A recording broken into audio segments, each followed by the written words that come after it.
What's going on, everybody? Welcome back. My name is Untitled Gaming, and welcome back to another episode of this week's Fan Mail of the Week, the final fan mail for September of 2014.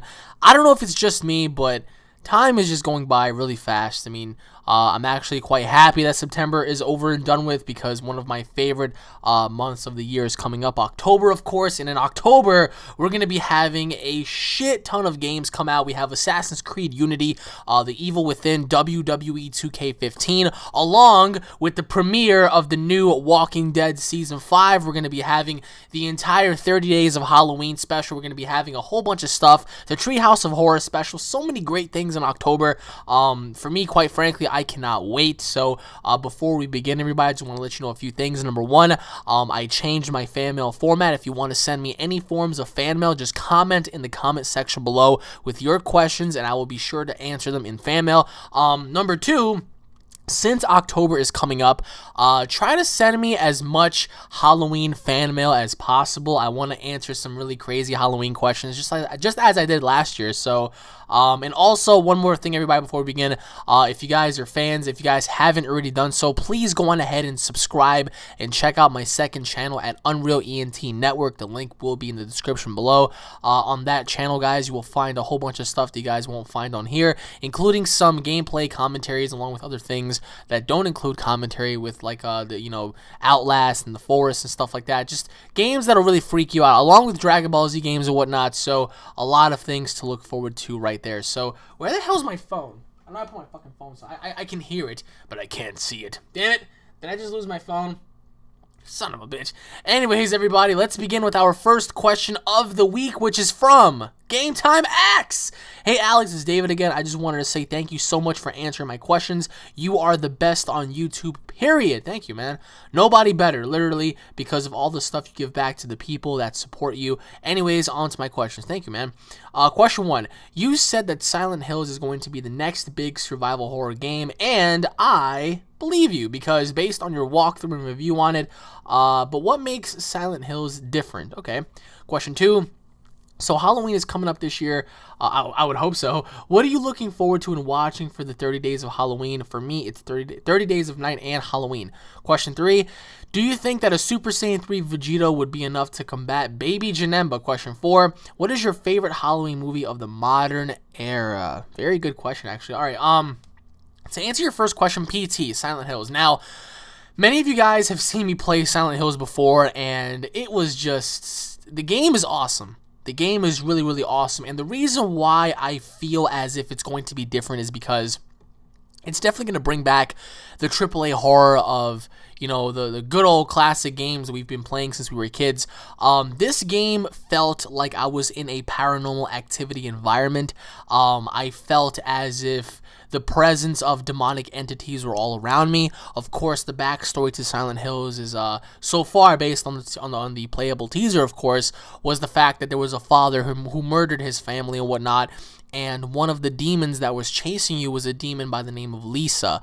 We found, dead fetuses and babies in refrigerators and stuff like that, doors opening and closing. It's giving me chills just talking about it right now, but the game is great. The game is phenomenal, and especially towards the end when you saw your character walk down the lonely streets of Silent Hill, or wherever it is he's walking towards, you see the mystique of how, how dark and gritty this environment is, along with how it's going to offer more of a dynamic playthrough, because you're no longer playing through a third-person point of view. You're going to be playing through a first-person point of view. So that right there is going to be awesome. Like I said, after playing that, I literally felt like, I was playing like a freaking Paranormal Activity game, literally. If there ever was one, that's what I felt like it was. So, Silent Hills is going to be great, just like The Evil Within is going to be great. But Silent Hills is going to offer a much different environment, and that is something that I am truly looking forward to, because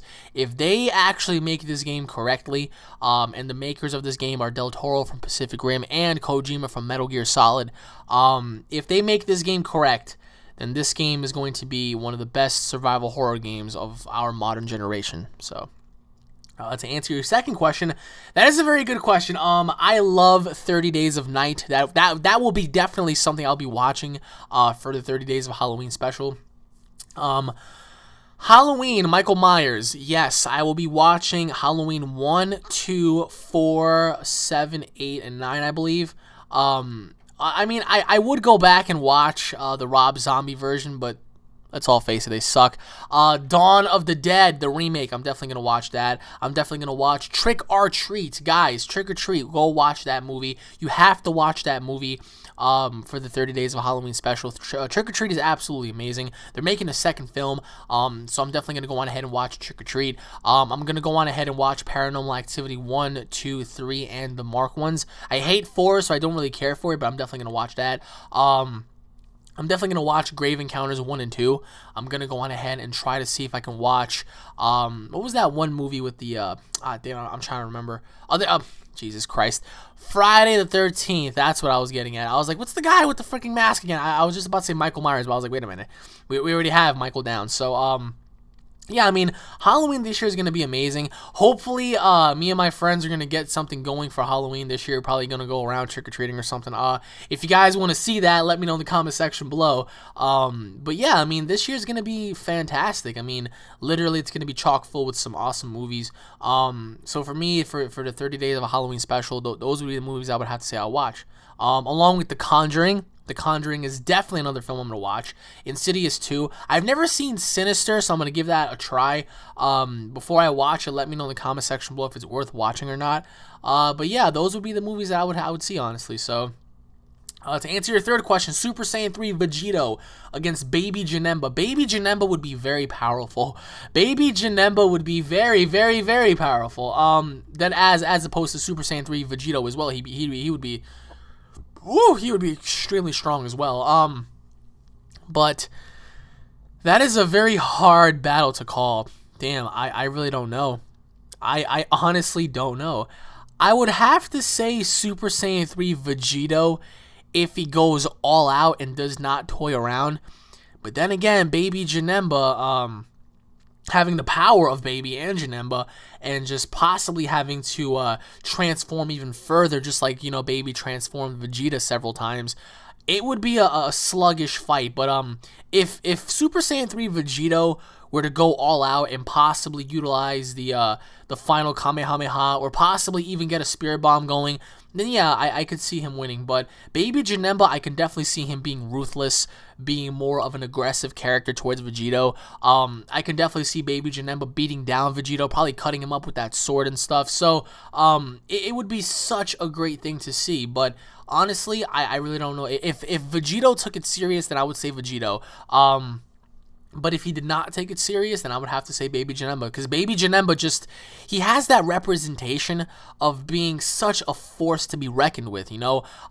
His presence, his overall feel about him. The dude he's a juggernaut. So I would have to say Baby Janemba if that was the case. So, and to answer your last question, favorite Halloween movie of the modern era? Well, damn, that's hard.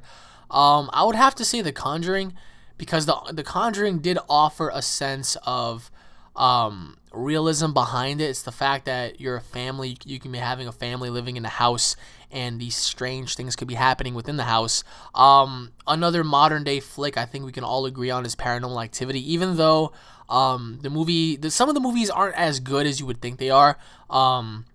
They are what they are for what they're worth, and you can't really take that away, because I mean, at least they tried. I mean, we don't know where they're gonna go with Paranormal Activity 5, of course.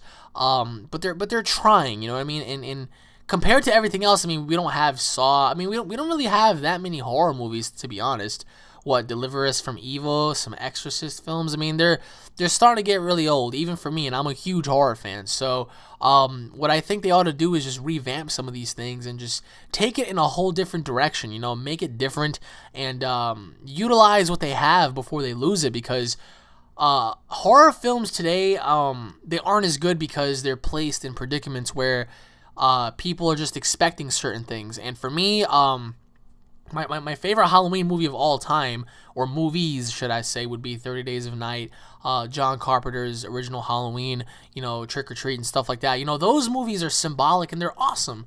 But modern day movies like today, I would only relate to The Conjuring, because that is the only film that I believe can make a difference in, you know, horror movies today. I don't know. I mean, The Conjuring delivered something special. Of course, we have the Annabelle movie coming out this year. That's going to be very good. But, I mean, honestly, we're just going to have to wait and see what happens in the future, because as of right now, for me, it's just The Conjuring. So, anyways, Mr. Game Time X, thank you for the questions, my friend, and I hope you have a wonderful weekend, bro. And now moving on to the next question, which is from Contagious Viper. Wow, my friend Omar finally sent me a fan mail. Wow, I am surprised. Hey, bro, it's Omar. Well, no shit, you son of a fat ass. I just wanted to say thank you for accepting my fan mail this week. Go to hell. So here are my questions. Question 1. Do you believe that our government is hiding the existence of ETs from us because they are working with ETs, or do you believe it's a much bigger agenda, give them humans for test subjects for their technology? Wow. That is very, very interesting. I'm not going to lie. Question 2, what are your thoughts about the summer this year, and how did you spend it? Well, you know exactly how I spent it, fatty, but I'm going to have to answer it anyway for you. Question 3, I think Vegeta is much better than Goku. Wow. LOL, because he is tougher and he does not care if he dies or not. What are your thoughts if the roles were reversed? Question 4, Silent Hills reminds me of Paranormal Activity. Your thoughts? Question 5, do you think we are headed towards war? Anyways, my friend, thank you, Omar, once again. For those of you out there who don't know who he is, it's my good friend Contagious Viper. You guys might want to go on ahead and check him out. To answer your first question, Omar, yes, I do believe that they are hiding the existence of extraterrestrials, because why would they tell the public? If the public were to know, there would be a lot of questions that would like to be answered. There would be a lot of panic. There's a reason why they keep stuff from us, and I don't believe they should be doing that, because it takes our right away to know. I mean, but what's the worst that can happen when you just tell the people, hey, aliens are here and they're real? But I do believe that you're right. I do believe that they do exchange knowledge in terms of certain things. I do believe that our governments hand on over humans to these aliens for test subjects and test reasons, while they give us their technology in the ways of, their species. It's sad to know that. It's very sad to know that people go missing, daily, and we don't know where they go or where they are. I mean, we would think that they are dead, but somewhere, in some remote part of the world, they could be alive, being tested alive, like, guinea pigs, by these aliens. I mean, you really don't know. I mean, I believe in aliens because, yes, I am a Christian, and I do believe in Christ and God, but I also believe that God did create something other than humans.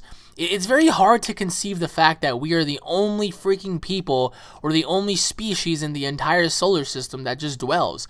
That is very, very hard for me to, just cope with. So I do believe that there are other creatures, other species out there, perhaps, maybe just hiding amongst us. I mean, you never know. I mean, there have been hundreds of conspiracy theories and whatnot. And I would say that certain conspiracies are very relevant. But there are many people saying that aliens could shapeshift, aliens can take forms of humans, aliens could, mask themselves within our population. You wouldn't even know if you're next to one right now if you were. And that's very scary, because you think of aliens and they have such superior technology that it's very hard to say no. Like, if there was an alien race that came by, it's very hard to say no in exchange of humans for technology, and that's very sad, because you're killing people, you're sacrificing people for the greater good for yourself and for your established government, and it's quite sad. But I do believe that there is a much bigger agenda behind this, and I also feel like ETs are real and they are keeping them a secret. But I can get into this for days, man, because this is very scary. I mean, a lot of people might think, oh, well, aliens can't be real. Who is anyone to say that, really? I mean, if you're watching this and you don't believe in aliens, please tell me why. Why do you feel like we are the only ones that are just dwelling this solar system? It just baffles me. But yeah, I mean, I do believe that they have a much bigger agenda, and will we ever find out? Absolutely not. To answer your second question, summer this year was the worst. It wasn't as bad as the one last year, I would have to say. But this year, all I did was work. You know that. I haven't been at the beach. I haven't been doing what I wanted to do due to work. Of course, sometimes you have to ask yourself, are you really living life, or are you just living to pay bills? You know what I mean? It's very hard because I wanted to do so many things this summer and I wasn't able to do that, and that's fine. You know, I've come to the grips with that. But like I said, I mean, how did I want to spend it? I wanted to spend it more with you guys. I wanted to spend it more going to the beach, you know, just going to parties and whatnot, just having a good time, living life. You know, you're not going to be doing these things when you're 40. So for me personally, there were a lot of things that I wanted to do, and I could not get them done because I have to go to work and I have to do other things as well. But summer 2015, I feel like is going to be way better. I really hope that it's going to be way better. I mean, one can only hope, right? So for me personally, I would just have to say that I'm excited about next year, because next year we're going to be getting a lot of great things in terms of gaming and movies, and the fact that, you know, summer's going to be rolling on in, so we get to do a lot more. So for me personally, summer 2014 wasn't bad, but it definitely wasn't good either. So to answer your third question, if Vegeta became Goku and Goku became Vegeta, well, you're right about that Vegeta doesn't really care if he lives or dies.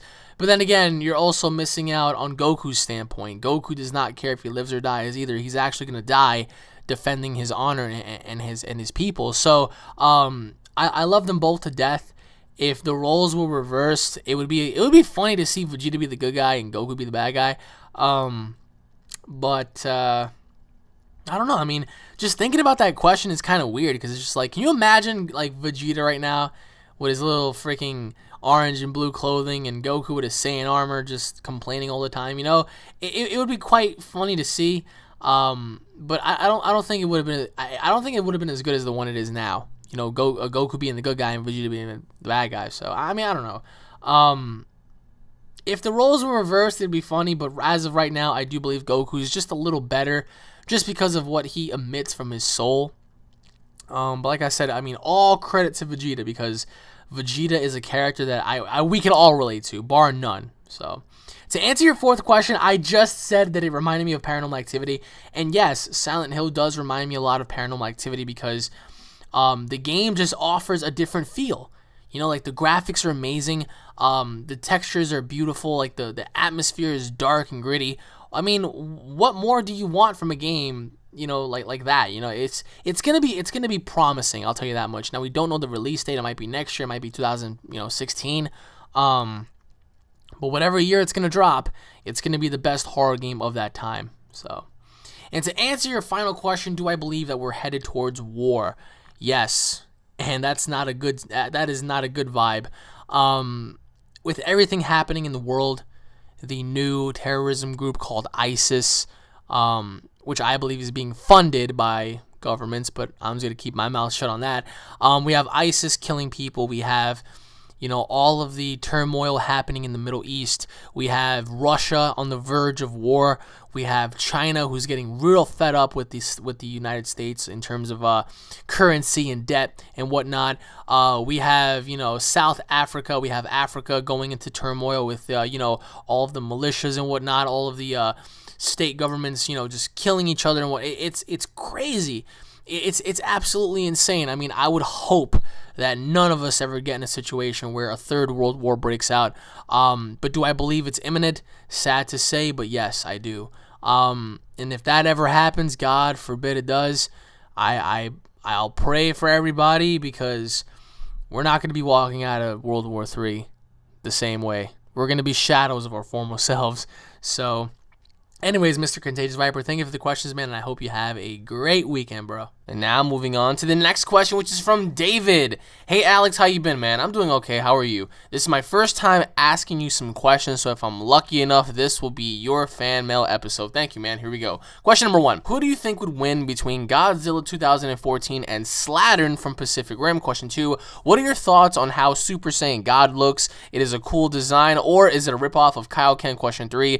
Who would you like to become WWE World Heavyweight Champion besides John Cena? Question 4. What would be your thoughts if the wish Goku made in the new Dragon Ball Z movie was to bring Broly back as a Super Saiyan God? Not saying that will happen, but I just wanted to know your thoughts if he did. And finally, question number 5, would you like to see a Godzilla / Pacific Rim crossover? Now, Thank you for the questions, by the way. To answer your first question, Slattern versus Godzilla. Now, Slattern is supposed to be, far bigger than Godzilla, of course. Now, Slattern does have an advantage because he's a much wider creature than Godzilla. After watching Pacific Rim, we saw what he did to the Jaegers down at the sea. So, I do believe that it'll be a very hard fight to call. I do believe that for some reason, I think Slattern would win because he would use his durability, he would use his mass and size against Godzilla, I do believe Slattern will do the exact same thing he did to the Jaegers and try to tackle Godzilla down and try to, rip him to pieces, of course. Now,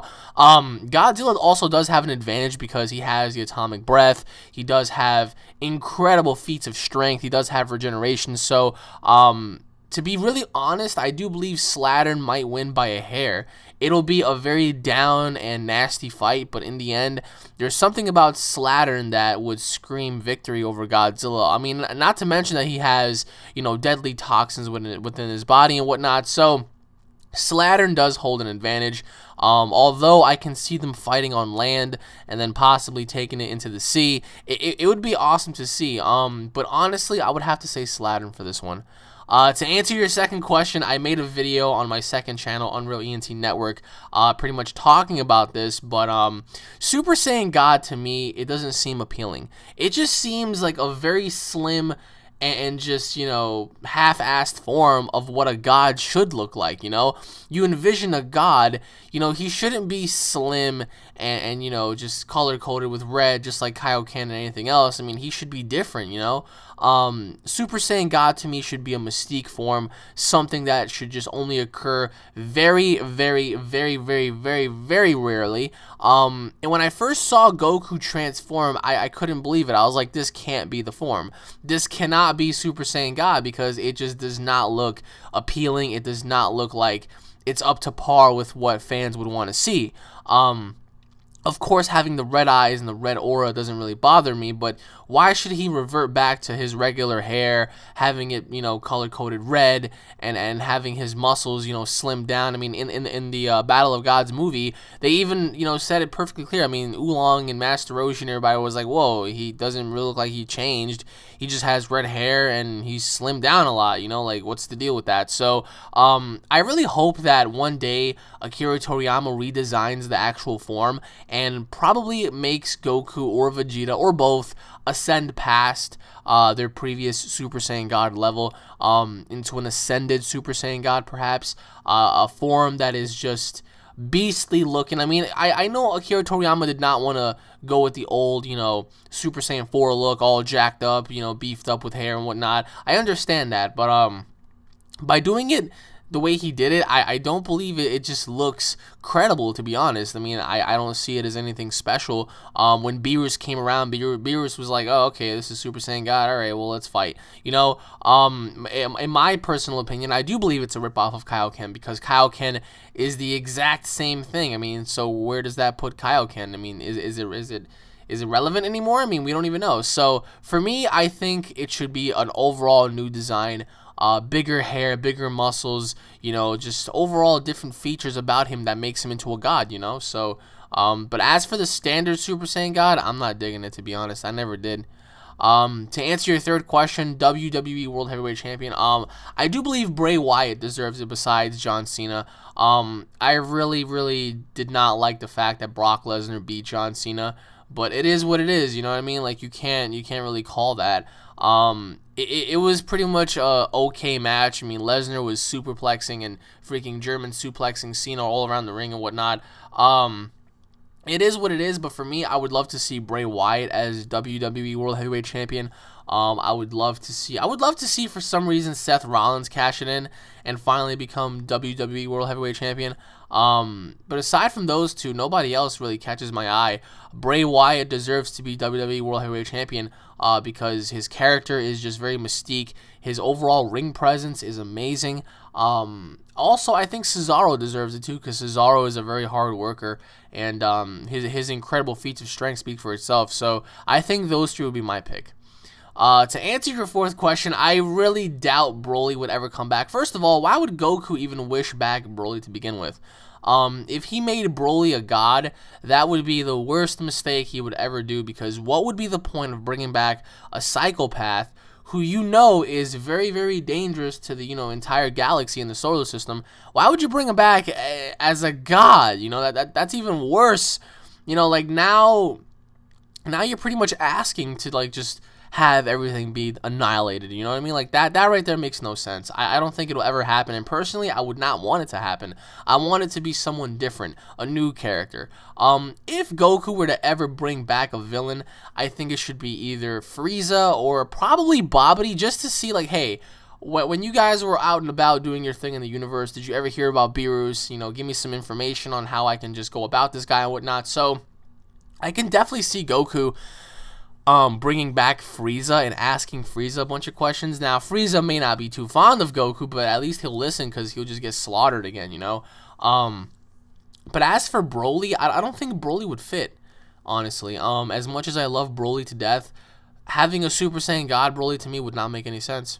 So, and to answer your final question, I would love to see a Pacific Rim Godzilla crossover, because how awesome would it be to have, the Jaegers and whatnot battle these kaiju, and the kaiju are just so difficult to deal with, and then you have Godzilla emerge, and Godzilla is fighting off the Jaegers and the kaiju, so it's like a triple threat battle. I think the story would be great. All of the kaiju, they don't even recognize Godzilla as being one of their own, so they attack him as well. So it's pretty much like an all-out war between kaijus and Godzilla and Jaegers. I think we all want to see it. That's something that we've all been expecting for such a long time.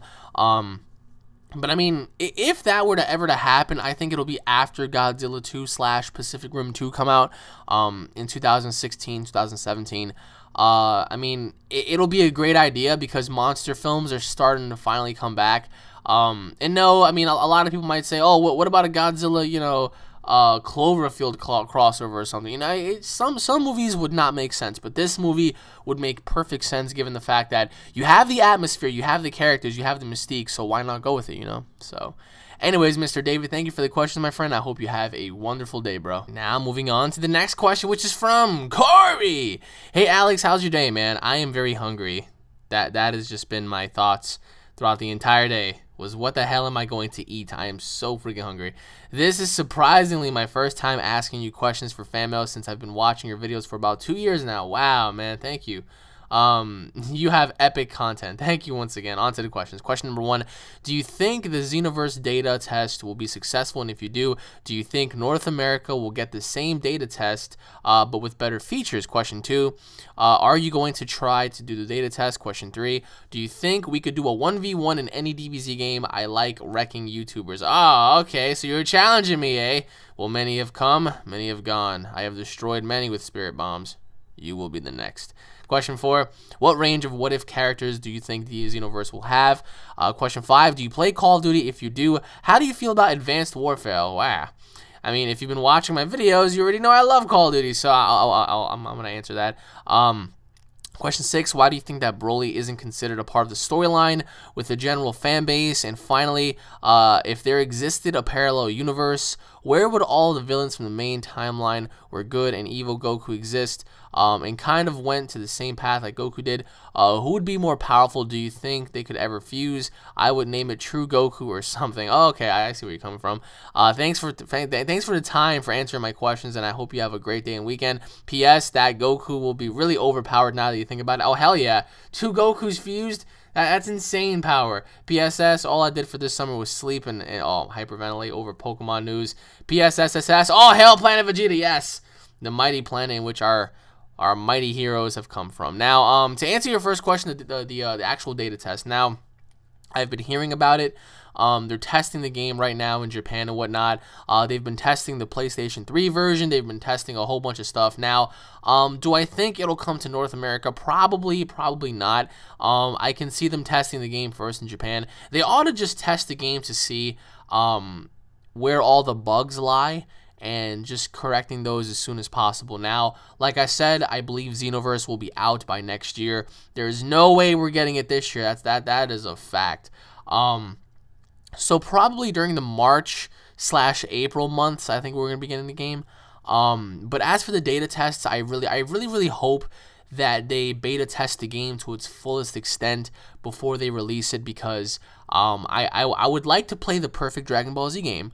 I really, really do, because Xenoverse looks like it's going to be an absolute amazing game. I mean, it has features from Dragon Ball Online. It's going to have many, many awesome features such as character customization, alternative, storylines, possibly what-if characters, online mode, practice mode, a whole bunch of stuff. So, if they complete the data test and it's successful, I do believe that they should just go on ahead and ship it as early as possible. But in terms of North America getting the same data test, I think it's better off if Japan does it first. Once their processing, is finished, they just send it on over to North America. We get to test it here as well, and then that's it. To answer your second question, will I try to do the data? Well, I mean, for me, doing the data test, I don't really know. I don't know what you mean by that. I mean, if it's in terms of beta testing, then I wish. But in terms of right now, I would have to say no. To answer your third question, if you really want to do a 1v1, we could do it on Xenoverse when it comes out. But prior to that, if you want, we can go on either Battle of Z or Raging Blast 2, and we can have ourselves a good old-fashioned one-on-one, you know what I'm saying? I mean, I'm confident in my skills to blast you away with a Spirit Bomb. So if you're ready to take that, just go on ahead and add me. We can just get our little 1v1 going.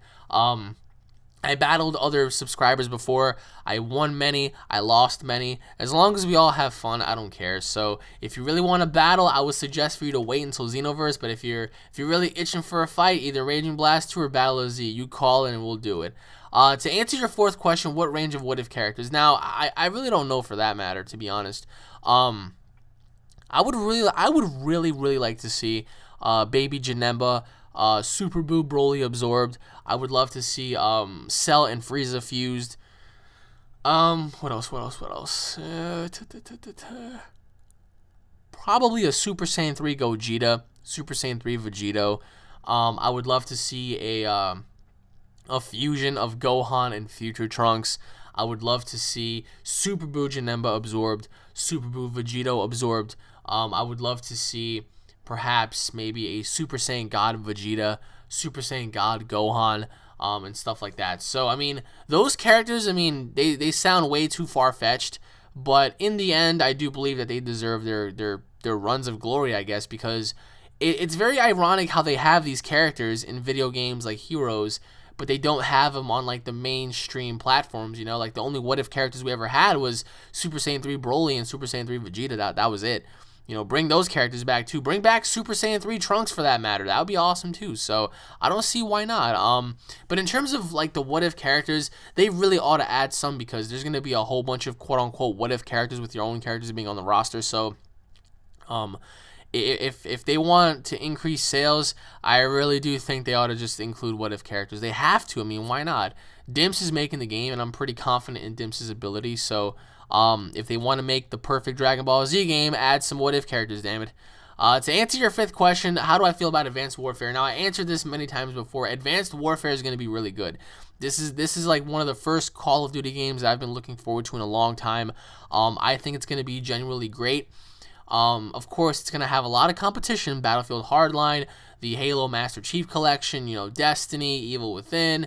A whole bunch of great games coming out this year. So Advanced Warfare is going to be a great game because it's going to utilize everything that a Call of Duty game should utilize to its fullest extent. I mean, does it remind me of Titanfall? Yes, but that's a good thing because I actually like Titanfall. So how do I feel about Advanced Warfare? I think it's going to be really good. To answer your sixth question, the only reason why he's not a part of the general storylines because he just isn't relevant to that extent, like he just so happens to be an enemy that they crossed on over with, and that was it. The same thing can be said about BoJack. Why wasn't BoJack a relevant, character in the storyline? He had a very good story of him being a crazy titan, and they locked him away within King Kai's planet, and then Goku unleashed him by blowing up Cell, and stuff like that. So, same thing can be said about Cooler. Same thing can be said about Janemba. So, the only reason why I think that they're not considered a part of the storylines because it would be a clusterfuck of enemies with different power levels to even balance from. So, like the real reason behind it, I don't know, but that's just my opinion. But I do think Broly did deserve his own storyline because I think it would have told a very unique story. But aside from that, I mean, I couldn't see how they can actually fit him within the actual chapters. So, And to answer your final question, evil Goku and a knockoff of the same Goku, well, I mean, there has to be parallel universes. Beerus did mention that. Beerus did mention how there dwelled other warriors in the universe that were vastly stronger than any of them. So I don't see how they could not have alternative characters. For me personally, I would definitely include that. But then again, instead of having evil versions of the good guys, I would have completely new characters. Characters that stand out amongst many and possibly bring something new to the table, like new gods, new villains, new heroes. If you keep going back and you keep spamming the same characters over and over again, like having different versions of them and whatnot, I mean, it just doesn't seem as important anymore. So for me personally, I would love to see new characters, new enemies, although it would be really cool to and very interesting to see whether or not, an evil Goku would fare up against everybody else. But evil Goku in general sounds like a good idea. But in the end, if you're going to continue based on the actual story itself, you need new characters, you need a new story, you need to keep it different, because if you're going to go back and just keep utilizing the same characters, it's not going to be meaningful anymore. So for me, I would have to say no evil Goku. I would have to say no, good Vegeta, no evil Vegeta, no evil this, no evil that. Bring back future Trunks, bring back some new gods, and bring back Beerus and Whis, and just keep things on a very different level, because if you keep bringing them back on the same level, it's not going to go anywhere. So anyways, my friend, thank you for the questions, and I hope you have a fantastic weekend. And once again, everybody, thank you all for watching this week's episode of Fan Mail of the Week. I am your host, Untitled Gaming, everybody. If you guys are fans, don't forget to subscribe to my channel once again for all the latest news, information, and updates. If you guys enjoyed the video, please, as always, don't forget to hit it up with a like and a favorite. Leave your thoughts in the comment section below. Also, drop your questions in the comment section below, guys. Like I said, Halloween's coming up, so I would like to do Halloween questions. So if you guys may, please do that. Also, guys, once again, please go on ahead and subscribe to my second channel. So many great things coming out this year. I mean, it's kind of baffling that we're leaving September already and we're about to enter October. So for those of you that are going to go trick-or-treating, that those of you that are going to be doing a whole bunch of stuff, just be careful and whatnot. Like I said, I have Destiny if anybody wants to play. Clan matches have ensued, so if anybody wants to do clan battles or whatnot, let me know. And on any given note, guys, thank you all for watching once again. Stay tuned for more, and I'll be seeing you guys all in the next episode. Take it easy, everybody. Peace.